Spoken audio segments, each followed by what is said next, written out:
Hi friends, എല്ലാവർക്കും നമസ്കാരം. ഞാനിപ്പോൾ ഇന്ന് വന്നത് ഞാൻ ജോലി കഴിഞ്ഞ് പുറത്തേക്ക് ഇറങ്ങിയതാണ്, വീട്ടിലേക്ക് പോകാനായിട്ട് ഇറങ്ങിയതാണ്.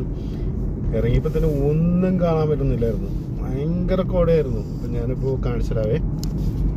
ഇന്ന് സ്നോ ഒന്നുമില്ല, ബട്ട് ഭയങ്കര കോടയാണ്. ബിൽഡിങ്ങൊക്കെ ഇതുണ്ടോ, അടുത്തുള്ള ബിൽഡിങ്ങുകളാണ്. ഒരു 50 മീറ്റർ റേഡിയസിലുള്ള ഇതൊക്കെ നമുക്ക് കാണാൻ പറ്റത്തുള്ളൂ. 50 മീറ്റർ തന്നെ കറക്റ്റായിട്ടില്ല, കറക്റ്റ് പറഞ്ഞാൽ. അങ്ങനെ ഇപ്പം എൻ്റെ ഫ്രണ്ടിലൊരു വണ്ടി പോകുന്നുണ്ട്, അതിൻ്റെ ഫ്രണ്ടിലൊരു വലിയ ട്രക്ക് പോകുന്നുണ്ട്. അതൊന്നും കാണാൻ പറ്റുന്നില്ല, ക്യാമറയിൽ കിട്ടുന്നില്ല. അത് കാണാൻ പറ്റുന്നുണ്ടോ? ഇല്ല. അങ്ങനെയാണ്, ഭയങ്കര കോടയാണ് ഇന്നിപ്പോൾ. അങ്ങനെ സ്നോ ഒന്നും ഇല്ല. സ്നോ ഇന്നലെ ഉണ്ടായിരുന്നു, സ്നോ ഉണ്ടായി മാറിയായിരുന്നു. ഇന്നലെ മഴയായിരുന്നു, പ്ലസിലേക്ക് വന്നായിരുന്നു. പക്ഷെ ഇന്ന് രാവിലെ പോകുമ്പോഴേക്കും നല്ല വെളിച്ചത്തിലേക്ക് ഇറങ്ങിയിരുന്നതാണ്. ഇപ്പം നോക്കിക്കഴിഞ്ഞപ്പോഴാണ് ഇത് ഇപ്പോൾ ഭയങ്കര കോട.